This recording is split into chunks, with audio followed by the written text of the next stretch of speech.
Hi there, good evening, it's me again. It's Rainer from Rainier Books, and I'm calling you from Sweden, from the beautiful city of Stockholm. Today is Monday, February 7 of 2022, and why am I doing this video?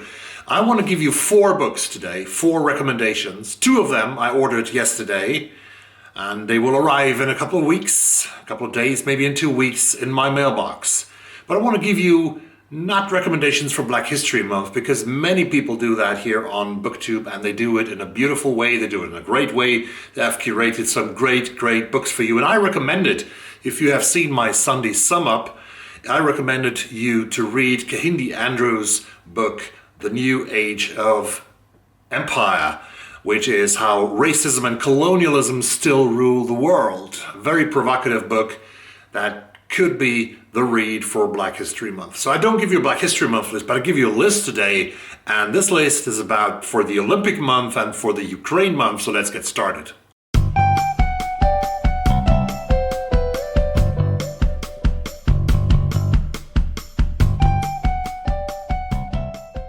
The Olympics have begun in Japan. Germany has already won 2 gold medals. I read that, I read the headlines. I don't watch the games. I told you why. Because China is China, and China has a very dangerous dictatorship that is suppressing millions of people in its own country. And I recommend you 2 books about China today, which I have ordered them both actually yesterday to learn more and to study more. They both were published in the last year of 2021. The first one is called China Unbound, A New World Disorder by Joanna, Chiu, published by House of Anansi Press in Canada on September 28 in 2021. I just read the blurbs for you so that you can know what it's about. While the United States stumbles, an award-winning foreign correspondent chronicles China's dramatic moves to become the world's dominant power.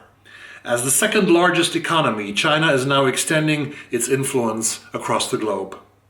Joanna Chiu has spent a decade tracking China's propulsive rise from the complicity of democratic nations to a new colonialism coming from its multi-billion-dollar New Silk Road initiative to its growing sway on foreign countries and multilateral institutions.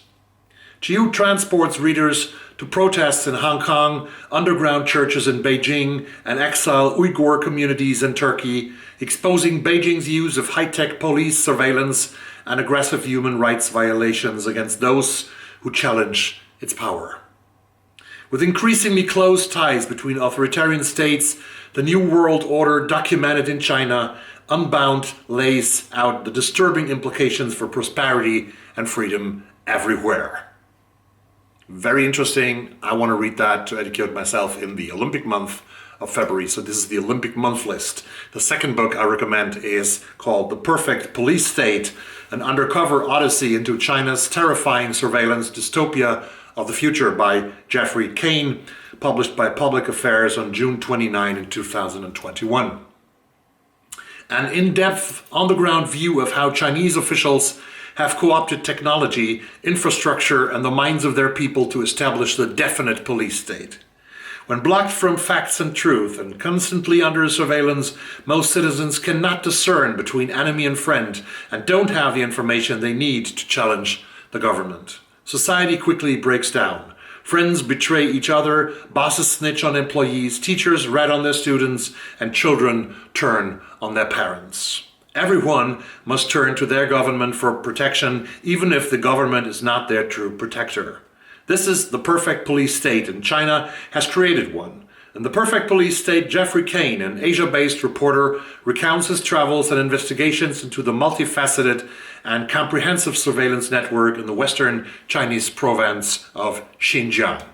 This is the second book. I have ordered it, and I hope that I will get it into within the next 2 weeks to read it and review it as well, because I think it's necessary for me now to educate myself on a country like China, but also on Russia, because 130,000 Russian soldiers are just outside the borders of Ukraine, and they're becoming more.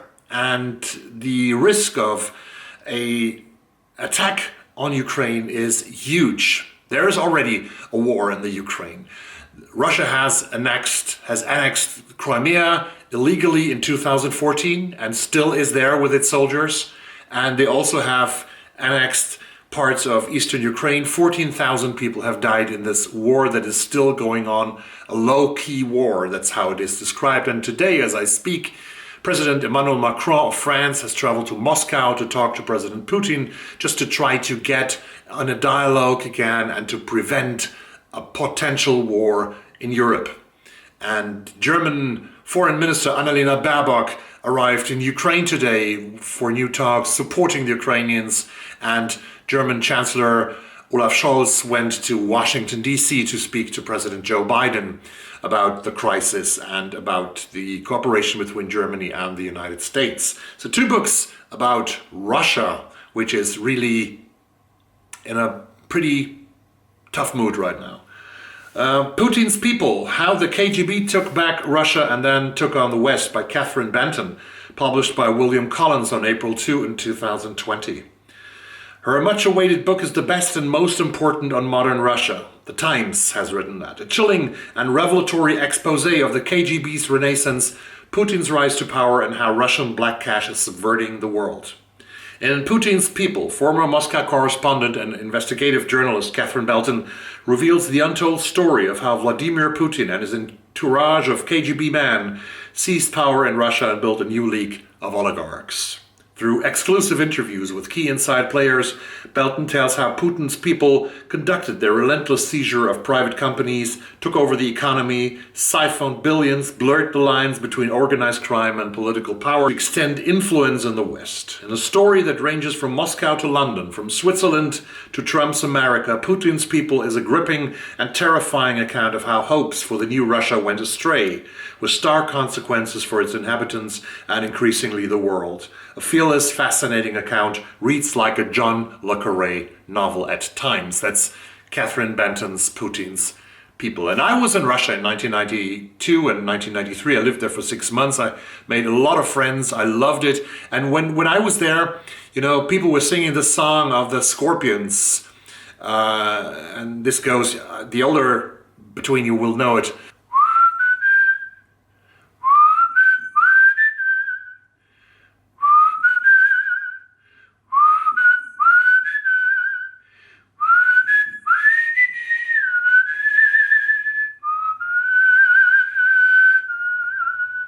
What has happened to that wind of change? That's what I'm asking myself. Yeah, something has happened. The Man Without a Face came, and that's the 4th and last book I want to recommend for this political February, maybe, for this China-Russia February. The Man Without a Face, The Unlikely Rise of Vladimir Putin by the great American-Russian journalist Masha Gessen, published by Riverhead Books as early as on March 1, 2012, almost 10 years ago, but still a book to read. National Book Award winner Masha Gessen's biography of a ruthless man's ascent to near absolute power.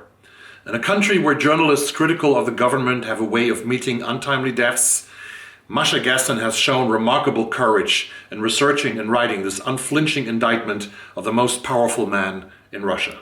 The Man Without a Face is a chilling account of how low-level, small-minded KGB operative ascended to the Russian presidency and in an astonishingly short time destroyed years of progress and made his country once more a threat to her own people and to the world. Handpicked as a successor by the family surrounding an ailing and increasingly unpopular Boris Yeltsin, Vladimir Putin seemed like a perfect choice for the oligarchy to shape according to its own designs. Suddenly, the boy who had stood in the shadows, dreaming of ruling the world, was a public figure and his popularity soared. Russia and an infatuated West were determined to see the progressive leader of their dreams, even as he seized control of the media, sent political rivals and critics into exile or to the grave, and smashed the country's fragile electoral system, concentrating power in the hands of his cronies. Masha Gessen is one of the best people to write about this. I have read and loved her Surviving Autocracy about the presidency of Donald Trump. This book, The Man Without a Face, is a classic almost about modern Russia. And I wonder, and I really feel so extremely sorry and also sad about what happened to that wind of change.